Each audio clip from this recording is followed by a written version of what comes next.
Pertolongan dalam kehidupan kita berasal dari dua. Yang pertama dari Tuhan, dan yang kedua dari manusia. Pertolongan dari manusia seringkali terbatas, dan kadang mengecewakan. Tapi puji syukur, kita masih punya satu sumber pertolongan, yaitu datang dari Tuhan, yang tidak pernah mengecewakan. Ada 3 cara Tuhan menolong kita. Yang menarik, yang pertama, Tuhan kalau menolong itu nyata. Tuhan tidak pernah menolong dengan cara khayalan. Cara Tuhan menolong bukan fiction atau cerita masa lalu atau cerita-cerita yang tidak ada kenyataan. Seperti bangsa Israel ketika mereka sedang dikejar sama tentara Firaun di depan Laut Teberau. Gak ada pertolongan. Di depan laut, di belakang musuh, mereka siap untuk dibunuh. Tapi ketika Musa mengangkat tangan untuk minta pertolongan Tuhan, Tuhan buka jalan saat tidak ada jalan. Ketika Daud berhadapan dengan Goliat yang besar, badannya 3 kali lebih besar daripada Daud. Kemudian Daud berseru kepada Tuhan. Dan apa yang terjadi? Tuhan memberikan pertolongan. Sehingga Daud yang kecil bisa mengalahkan Goliat yang badannya 3 kali lebih besar daripada Daud. Bahkan bangsa Israel selama 40 tahun ada di padang gurun. Tuhan menyertai dengan tiang api untuk membuat kehangatan bagi mereka di malam hari. Bahkan tiang awan untuk memberikan kepada mereka kesejukan di siang hari.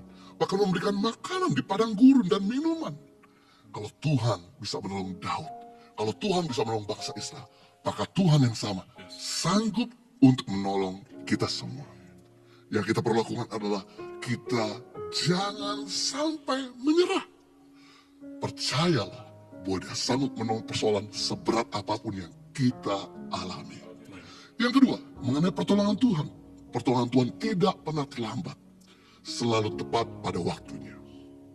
Di mana satu gambaran Tuhan kita adalah Tuhan yang selalu bekerja pada waktunya.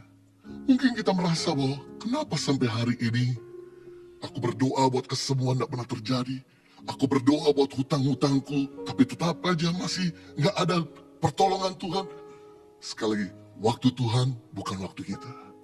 Waktu kita mempercayakan kepada Tuhan, maka Dia akan menolong tepat pada waktunya. Yang kita lakukan, jangan sedih, jangan menyerah, jangan kecewa.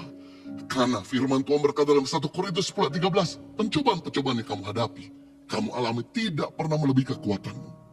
Aku akan memberikan jalan keluar kepadamu. Berarti jangan menyerah. Jangan give up, jangan menyerah. Sampai Tuhan memberikan jalan keluar. Pasti kita akan melihat pertolongan Tuhan tepat pada waktu. Yang sakit disembuhkan, yang lemah dikuatkan, yang menderita Tuhan berikan penghiburan. Bahkan yang kekurangan Tuhan cukupkan. Yang ketiga, mengenai pertolongan Tuhan, datang pada waktu kita berseru kepadanya. Firman Tuhan berkata, mintalah maka kamu akan mendapat. Firman Tuhan berkata bahwa dalam Mazmur 145 ayat yang ke-18 dan 19, Tuhan dekat pada setiap orang yang berseru kepadanya. Pada setiap orang yang berseru kepadanya dalam kesetiaan. Ia melakukan kehendak orang-orang yang takut akan Dia. Mendengarkan teriakan mereka, meminta tolong dan menyelamatkan mereka. Luar biasa, Raja Daud telah mengalami di mana masa-masa kesesakan, masa-masa penderitaan. Dan waktu dia berseru kepada Tuhan, pertolongan Tuhan datang. Pertolongan Tuhan tidak pernah terlambat. Pertolongan Tuhan memberikan kelegaan.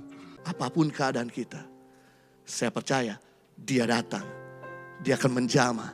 Dia akan mengulurkan tangannya. Sebab telinganya tidak kurang tajam untuk mendengar. Dan tangannya tidak kurang panjang untuk menolong.